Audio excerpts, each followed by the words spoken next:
Bom dia, gente. Hoje vamos tratar um pouco sobre a sociedade, a natureza e as questões ambientais, né? Vamos falar um pouco sobre a questão dos problemas ambientais, sobre a questão dos resíduos sólidos e dos resíduos líquidos, né? O que vem a ser cada item desse, né? Os problemas ambientais estão relacionados muitas das atividades envolvidas por nós seres humanos, que vem gradativamente gerando diferentes problemas ambientais. Muitos deles repercutem direta ou indiretamente na nossa vida, né? Também interfere no próprio desenvolvimento do ecossistema, da biodiversidade do planeta, dependendo do impacto ambiental que foi provocado, né?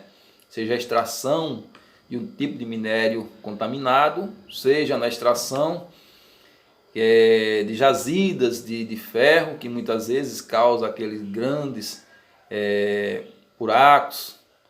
Isso causa problemas futuros para a população, né? Na questão dessa extração de minério, muitas vezes desenfreado, muitas vezes sem pensar, sem planejar, sem projetar aquele determinado extrativismo, nós poluímos a questão dos nossos lençóis freáticos, poluímos nossas águas e vamos muitas vezes gerando resíduos para esses rios, lagos, para esses lençóis freáticos, né? E nós, como seres humanos, também geramos resíduos sólidos. Como é esse resíduo sólido? Desde a garrafa PET, desde aquela caixinha de suquinho que tomamos, desde a sacola que vamos usar ao supermercado, né? Trazemos do supermercado, desde a sacola que vamos à padaria quando vamos comprar o pão, né? Isso são resíduos sólidos. E nós vemos muito nos córregos, né? São aquelas garrafas PET, desde a água mineral à garrafa de refrigerante, né? São materiais sólidos. Também tem a questão do papel, temos a questão dos metais, né? Pneus, resíduos domésticos. E esses são os resíduos sólidos, né? Já os resíduos líquidos, que vêm materiais líquidos, como a questão do esgoto, né? No nosso banheiro, a nossa pia. Isso são resíduos líquidos. Quando não tem tratamento, também polui os rios, polui o subsolo, a água dos aquíferos, vai ocasionando diversos problemas para a nossa vida futura, né? A poluição das águas compromete o ecossistema marinho, né? E da água doce, prejudicando a população, né? E com essa vazão também pode gerar outros problemas ambientais, outro ciclo de vida.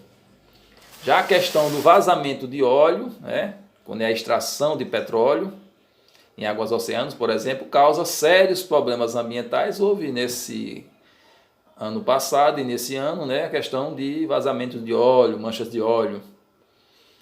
Teve também problemas ambientais pesados, aquele rompimento da barragem de Mariana, né?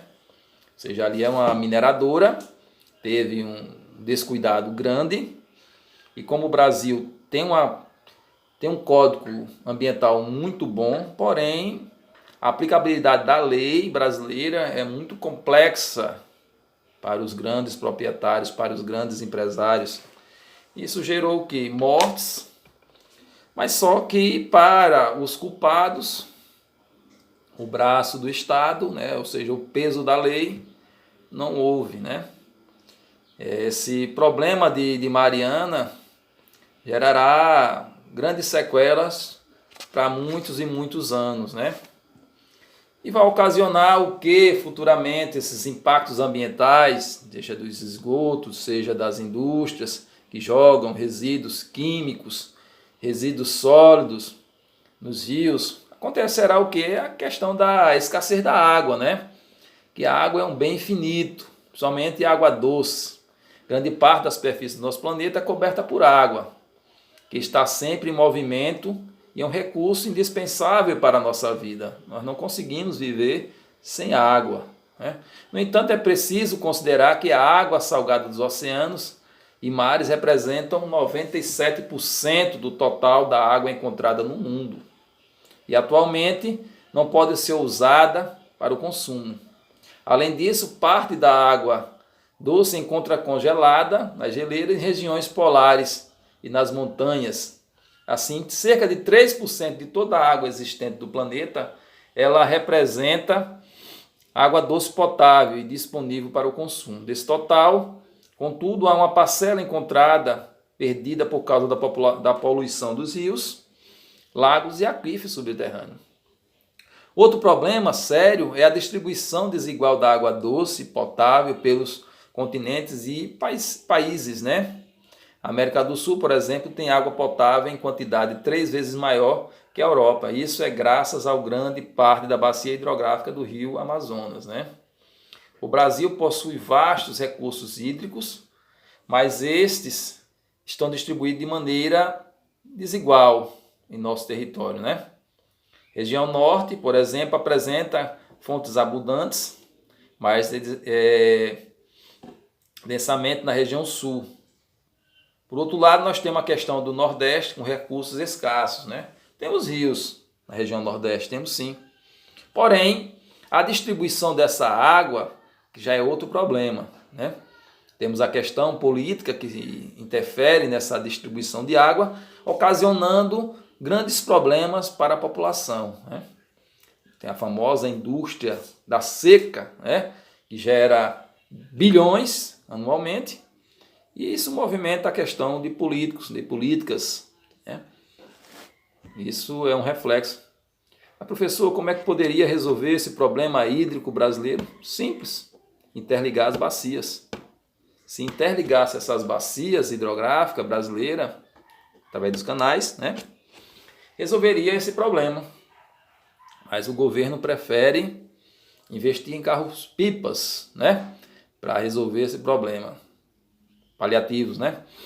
O uso da água em nosso dia a dia. Os vazamentos na rede de distribuição de águas e nas moradias, a ocupação desordenada das áreas urbanas e a falta de acesso a serviços de saneamento básico são alguns dos fatores que contribuem para a poluição e desperdício dos recursos hídricos, né? Também não pode esquecer da questão das indústrias, né? As indústrias também usam muito e desperdiçam muito a questão das águas, né? Esses livros, muitas vezes, omitem esse sistema que as indústrias, principalmente a indústria de tecido, ela usa muita água para os seus processos de industrialização para o tecido final, né? Ao tomar o banho, evite permanecer longo período com o chuveiro aberto.